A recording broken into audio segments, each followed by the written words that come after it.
Hello and Assalamu alaikum guys. This is Samia once again before you. চলে এলাম আপনাদের সামনে সম্পূর্ণ নতুন একটি ভিডিও নিয়ে। আজকে ভিডিওতে আমরা ট্রান্সফারেন্স সেন্টেন্স এর অ্যাসার্টিভ টু ইম্পারেটিভ সেন্টেন্স নিয়ে আলোচনা করব। তাই সম্পূর্ণ ভিডিওটি মনোযোগ সহকারে দেখবে, এতে করে তোমাদেরই উপকার হবে। So I won't be late, let's start it.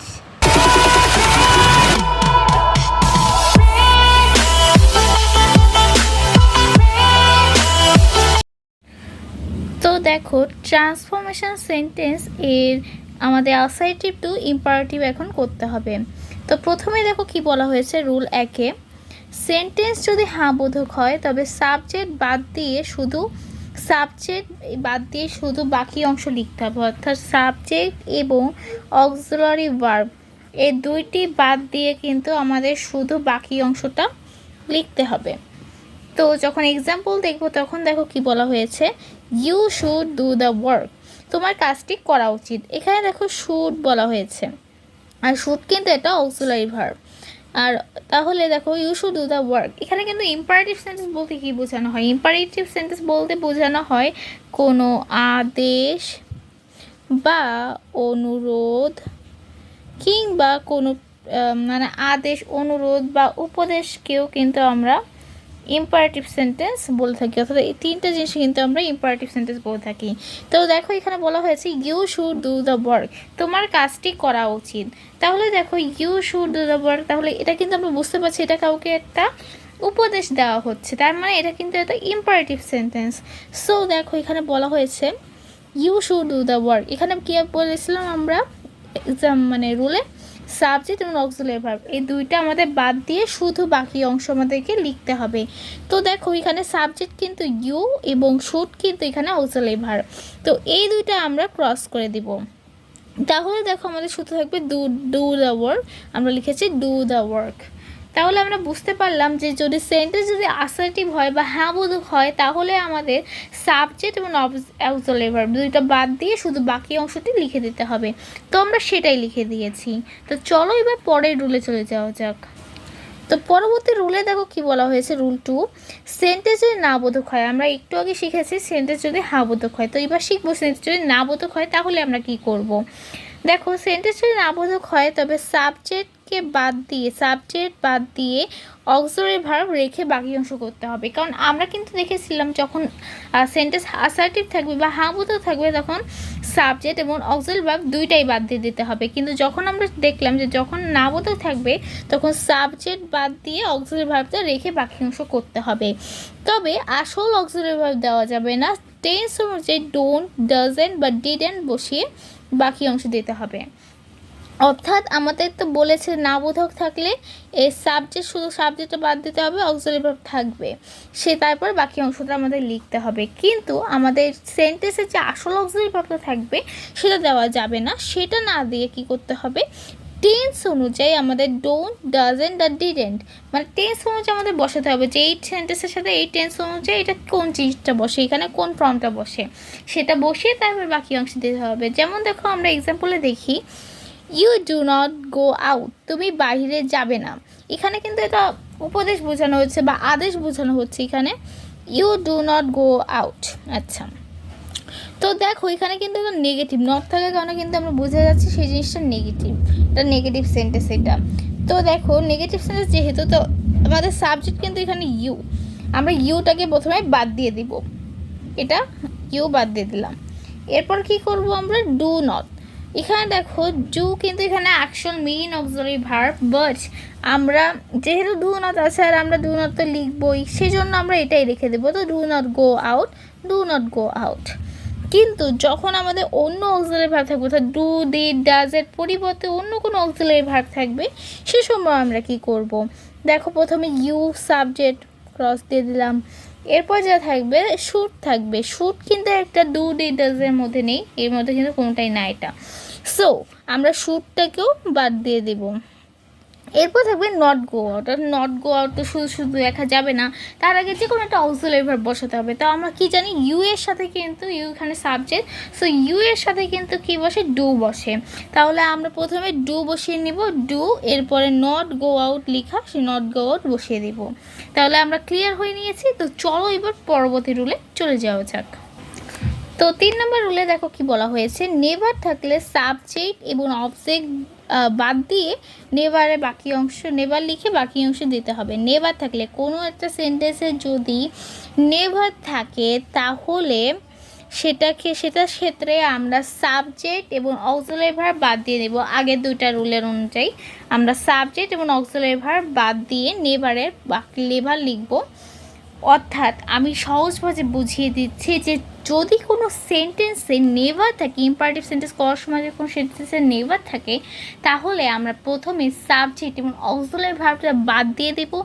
এরপরে যে তারপরে তো নেভার থাকবে, সে তারপরে নেভার লিখে এরপরে আমরা বাকি যে অংশটা থাকে অবশিষ্ট সেটা লিখে দেব। ফর এক্সাম্পল দেখো কি বলা হয়েছে, ইউ শুড নেভার টেল এ লাই। আচ্ছা, তো এখানে কিন্তু সাবজেক্ট দেখো ইউ, ক্রস দিয়ে দেবো, এখানে ক্রস দিতে বলা হয়েছে। আর শুড কিন্তু এখানে auxiliary verb, so auxiliary verb তো আমরা ক্রস দিয়ে দেবো। বাকি থাকে কি, নেভার টেল এ লাই, নেভার টেল এ লাই। ওকে, সো পরবর্তী রুলে দেখো চলে আসি। রুল নাম্বার 4, শুধুমাত্র ফার্স্ট পার্সন আর থার্ড পার্সনের ক্ষেত্রে আমরা এই সূত্রটা ইউজ করব। ওকে, শুধুমাত্র first person and third person. এতক্ষণ দেখো আমরা যে এতক্ষণ শিখে এসেছি ইউ, এর আগেও কিন্তু আমরা ইউ দিয়ে এক্সাম্পল শিখে এসেছি এবং সেগুলো ইউ কিন্তু আমরা জানি ইউ কিন্তু সেকেন্ড পার্সন, রাইট? সো আমরা এতক্ষণ সেকেন্ড পার্সন সব রুলগুলো শিখে এসেছি, বাট আমরা এখন শিখবো ফার্স্ট পার্সন আর থার্ড পার্সনের রুলগুলো, মানে ইম্পারেটিভ করার সময় ফার্স্ট পার্সন আর থার্ড পার্সন কীভাবে চেঞ্জ করতে হয় সেগুলো। তো দেখো শুধুমাত্র ফার্স্ট পার্সন আর থার্ড পার্সনের ক্ষেত্রে কি স্ট্রাকচার ইউজ করবো আমরা, let plus subject plus verb plus object. Okay, আচ্ছা, সাবজেক্টের অবজেক্টিভ ফর্ম বসাতে হবে। আমরা যে এখানে লিখলাম late plus subject plus verb plus object, এই যে সাবজেক্টটা আছে এই সাবজেক্টের অবজেক্টিভ ফর্ম বসাতে হবে। তো আমি কিন্তু একটা আমাদের চ্যানেলে একটা ভিডিওতে কিন্তু বলা হয়েছে সাবজেক্টিভ আর মানে অবজেক্টিভ ফর্মগুলো বলা হয়েছে। তোমরা ভিডিওগুলো দেখে নিতে পারবে যে কোন ভিডিওতে সাবজেক্টের অবজেক্টিভ ফর্মগুলো দেখানো হয়েছে। আমি সবগুলো দেখিয়ে দিয়েছি, তোমরা এখান থেকে কালেক্ট করে নিতে পারবে। ওকে, আর যারা দেখেছে তারা তো বুঝতেই পারছো। ওকে, তো এক্সাম্পলে দেখো কি বলা হয়েছে, হি প্লেজ বল।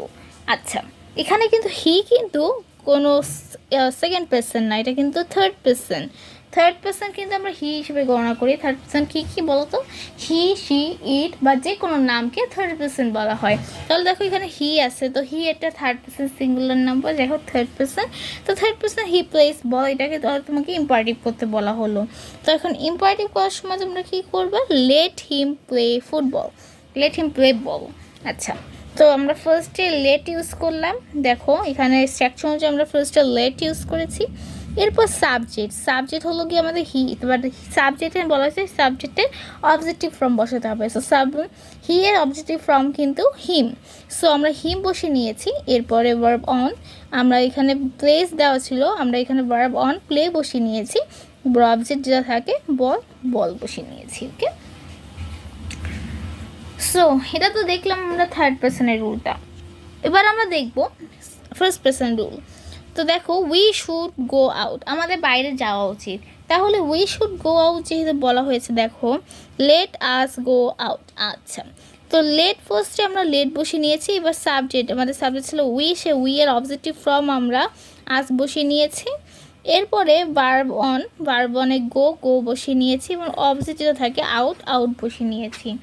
ওকে, তো চলো এবার আমাদের রুল নাম্বার 5 অ্যান্ড লাস্ট রুলে চলে যাওয়া যাক। তো এটা হলো আমাদের রুল নাম্বার 5, অর্থাৎ লাস্ট রুল, আজকে ভিডিওর সর্বশেষ রুল। তো দেখো কি বলা হয়েছে, ফার্স্ট পার্সন অ্যান্ড থার্ড পার্সনের নট থাকলে ইম্পারেটিভ করা নিয়ম। আমরা এইমাত্র যে রুল 4-এ শিখে এসেছি যে ফার্স্ট পার্সন ও থার্ড পার্সন যদি হা বোধক হয় সেই সময় আমরা কি করব। তো এবার আমরা শিখবো নট থাকলে অর্থাৎ না বোধক হলে আমরা কি করব। ওকে, তো স্ট্রাকচারটা আমরা দেখে নিই, late plus subject plus not plus verb on plus object. তোমরা এই স্ট্রাকচারগুলো নোট করে নিতে পারো। আর অথবা আমরা তো এই তো একটা স্ট্রাকচার ইউজ করবো, অথবা আমরা একটা স্ট্রাকচার ইউজ করতে পারি let plus not plus subject plus verb plus subject. এখানে পার্থক্য কি? এখানে সাবজেক্টটা আগে বসিয়েছি, নটটা পরে বসিয়েছি। এখানে নট আগে বসিয়েছি, সাবজেক্টটা পরে বসিয়েছি। সো আমরা কখন কাজটা করব, কখন সাবজেক্টকে আগে বসাবো, কখন নটকে পরে বসাবো, সেটা আমরা দেখে নিই। নোটে বলা হয়েছে লেট ভার্ব এর ক্ষেত্রে নাউন হয় যদি লেট ভার্বের পরে আমাদের নাউন হয়, কোনো একটা নাউন বসাতে হয়, তাহলে নট আগে বসাতে হবে। অর্থাৎ লেটের পরেই লেটের পরে আমাদের নট বসাতে হবে। আর যদি সাবজেক্টটা প্রোনাউন হয় তাহলে আমাদের নটটা লেট মানে প্রোনাউনটা বসাবো, এরপর আমাদের লেটটা বসাতে হবে। ওকে, তো আবার বলে দিচ্ছি, যদি আমরা যখন ইম্পারেটিভ সেন্টেন্স করব সেই সময় কিন্তু আমরা লেট ইউজ করি, রাইট? তো লেটের পরে যদি আমাদের সাবজেক্টটা যদি নাউন থাকে, তাহলে নাউন থাকলে আমাদের লেটের পরেই আগে নট বসিয়ে তারপর নাউনটা লিখতে হবে। আর যদি আমাদের সাবজেক্টটা প্রোনাউন থাকে তাহলে আগে আমাদের লেটের পরে প্রোনাউনটা বসিয়ে দিয়ে এরপরে আমাদের নটটা বসাতে হবে। তো আমরা এক্সাম্পল আরও ক্লিয়ার হয়ে নেব। দেখো, we should not go out, আমাদের বাইরে যাওয়া উচিত না। আচ্ছা, তো উই কিন্তু এখানে একটা প্রোনাউন, রাইট? তাহলে দেখো লেট বসালাম ফার্স্টে, তারপরে আমাদের উই এর যেহেতু প্রোনাউন সেই জন্য আগে প্রোনাউনটা আমরা বসিয়ে নিব। তো প্রোনাউনটা বসিয়ে নিয়েছি দেখো এখানে। আর আমরা কিন্তু শিখে এসেছি যে সাবজেক্টে অবজেক্টিভ ফর্ম বসাতে হবে। সো আমরা উই এর অবজেক্টিভ ফর্ম আস বসিয়ে নিয়েছি, আর হলো গিয়ে নটটা বসিয়ে নিয়েছি। যেহেতু প্রোনাউন তাই নটটা সাবজেক্টের পরে বসাতে হবে। এই যে সাবজেক্টের পরে সাবজেক্টের পরে বসিয়েছি আমরা নটটা, রাইট? এই যে এটা। তো এটা আমরা বলে দিতে পারি যে সাবজেক্টের পরে, তার মানে এটা হলো প্রোনাউনের ক্ষেত্রে, প্রোনাউন এর ক্ষেত্রে হলো গিয়ে আমাদের এই স্ট্রাকচারটা, আর এই স্ট্রাকচার হলো নাউন এর ক্ষেত্রে। ওকে, তাহলে এই স্ট্রাকচারটা হলো আমাদের প্রোনাউনের ক্ষেত্রে, আর এই স্ট্রাকচার হলো নাউনের ক্ষেত্রে। ওকে, সো আমরা এক্সাম্পল দেখতেছিলাম। দেখো, যেহেতু এটা প্রোনাউন সেই জন্য আমরা আগে সাবজেক্ট বসিয়ে নিয়েছি, এরপরে আমাদের নট বসিয়ে দিয়ে বাকি অংশ বসিয়ে দিয়েছি। আর দেখো, Nabila does not sing song, এখানে নাবিলা কিন্তু একটা নাউন। আমরা কিন্তু নাউন প্রোনাউন যদি না জানি আমাকে কমেন্ট বক্সে কমেন্ট করবে, আমি তোমাদের নাউন প্রোনাউন নিয়ে একটা ভিডিও মেক করে দেবো। ওকে, সো নাবিলা কিন্তু একটা নাউন। সো নাউনকে আমরা কি জানি, যে কোনো জিনিসের নামকেই কিন্তু নাউন বলা হয়। সো নাবিলা কিন্তু একটা noun. So Nabila does not sing song, Nabila গান গায় না। তাহলে লেট বসিয়ে দিলাম, নাউনের এক্সাম্পল, নাউনের স্ট্রাকচার অনুযায়ী আগে লেট বসিয়ে দিয়েছি। দেখো এই যেতাম যে নাউনের স্ট্রাকচার অনুযায়ী আমরা লেট বসিয়ে দিলাম আগে, এরপর নট বসিয়ে দিব, এরপরে সাবজেক্টটা আমরা বসিয়ে দিব, এরপর ভার্ব ওয়ান বসিয়ে দিলাম, অবজেক্টটা আমরা বসিয়ে দিয়েছি। ওকে, তাহলে এটা হলো কি আমাদের প্রোনাউনের, আমরা লিখে দেখি প্রোনাউনের, আর এটা হলো আমাদেরকে নাউনের এক্সাম্পল। ওকে, তো আশা করছি আজকের মতো সবাই ক্লিয়ারলি সব রুলগুলো বুঝতে পেরেছো। তারপর যদি কোনো সমস্যা থেকে থাকে আমাকে কমেন্ট বক্সে কমেন্ট করবে। এবং তোমাদের কাছে আমার একটা ছোট্ট রিকোয়েস্ট থাকবে, যদি আমার ভিডিওটি তোমাদেরকে ভালো লেগে থাকে প্লিজ আমার ভিডিওটি লাইক করে দিও, অ্যান্ড প্লিজ চ্যানেলটি সাবস্ক্রাইব করে দিও, আমার পাশে থেকো এবং কমেন্টের মাধ্যমে আমাকে সাপোর্ট করো, এবং ভিডিওটি কেমন লেগেছে সেটাও কমেন্টের মাধ্যমে কমেন্ট বক্সে কমেন্ট লিখে দিও। ওকে, তো আজকের মতো এই পর্যন্তই। সবাই ভালো থেকো, সুস্থ থেকো, আল্লাহ হাফেজ, আসসালামু আলাইকুম।